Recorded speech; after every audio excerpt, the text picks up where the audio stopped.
Hello बच्चों, let's see the question. A charged particle oscillates about in mean equilibrium position with a frequency of 10 की power 9 Hz. The electromagnetic wave produced. Okay. So यहाँ पर charge particle oscillate कर रहा है जिसकी frequency है 10 की पावर 9 Hz. हमसे पूछा गया है इलेक्ट्रोमैग्नेटिक वेव की फ्रीक्वेंसी क्या होगी, वेवलेंथ क्या होगी और किस रीजन में फॉल करेगी. देखिए यहाँ पर जो इलेक्ट्रोमैग्नेटिक वेव है तो फ्रीक्वेंसी उसकी क्या होगी, तो frequency of electromagnetic wave we can write at the key concept. So let me tell you the key concept over here. की कॉन्सेप्ट क्या है यहाँ पर देखिए, ये जो पार्टिकल है इसकी फ्रीक्वेंसी दे रखी है हमें, दैट इज पार्टिकल फ्रीक्वेंसी जो है वो हमें दे रखी है, दैट इज इक्वल टू 10 की पावर 9 हर्ट्ज दे रखी है. सो जो इलेक्ट्रोमैग्नेटिक वेव होगी उसकी भी फ्रीक्वेंसी वही होगी, because the frequency of electromagnetic wave is similar to that of the oscillating charged particle.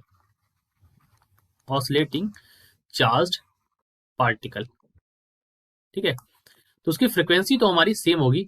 And this is a key concept also कि you should remember that frequency जो होती है electromagnetic wave it is similar to that of the oscillating charge particle. और एक और चीज है आपको पता होनी चाहिए, what is the range of radio waves. So range of radio waves के बारे में जानकारी होनी चाहिए. So we should also know as per the key concept that the range of radio waves की जो रेंज होती है it is from 10 to the power 11 hertz से लेकर के 10 की पावर 3 हर्ट्ज तक होती है. This is the range of radio waves, right. तो ये दो चीजें हमें याद रखनी है यहाँ पर. अब देखिए अपने क्वेश्चन पे चलते हैं.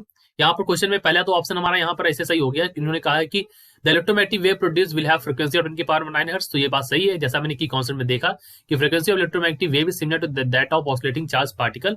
सो इसकी भी फ्रीक्वेंसी कितनी होगी, 10 की पावर 9 हर्ट्ज होगी. ओके, तो ऑप्शन ए सही है.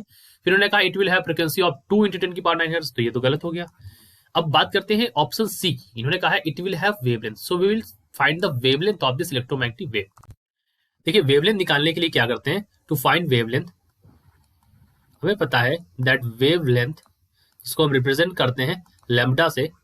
Lambda is equal to C by F, यानी कि सी यहां पर क्या है, where C is the speed of light. C हमारी क्या है, this is the speed of light. और इसकी वैल्यू कितनी होती है, 3 × 10 की power 8 metre per second. So that is equal to 3 × 10 की power 8 metre per second. This is the value of C. So 3 × 10 की पावर 8 रख देंगे और फ्रिक्वेंसी कितनी है, 10 की पावर 9 हर्ट्ज है. तो अगर आप इसको सॉल्व करेंगे तो कितना हो जाएगा, this will become 0.3 metre. So this is the wavelength. तो वेवलेंथ हमारी यहाँ पर सही है, दैट इज 0.3 मीटर. अब बात करते हैं ऑप्शन डी की. देखिए इन्होंने कहा है this fall in the region of radio waves. तो इसके बारे में बात करते हैं. देखिए मैंने की कॉन्सेप्ट में आपको बताया कि जो रेडियो वेव्स होती हैं, आप देख रहे हैं यहाँ पर रेडियो वेव्स जो होती है उनकी जो रेंज होती है 10 की पावर 11 से लेकर के 10 की पावर 3 हर्ट्ज तक. सो अगर आप देखें 10 की पावर 3 से लेकर के कहां तक का, 10 की पावर 11 हर्ट्ज. और हमारी फ्रीक्वेंसी कितनी है, हमारी जो फ्रीक्वेंसी है वो कितनी है, 10 की पावर 9 है. तो कहीं इसके बीच में ही 10 की पावर 9 हर्ट्ज आपको मिल जाएगा. 10 की पावर 3 से यहाँ 11 के बीच में ही आपको मिलेगा 10 की पावर 9 हर्ट्ज. इसका मतलब ये सही है that it lies in the region of radio waves. So this electromagnetic waves fall in the region of radio waves. So option number D is correct. So correct options are option number A, option number C and option number D. So I hope you understood it well. All the best.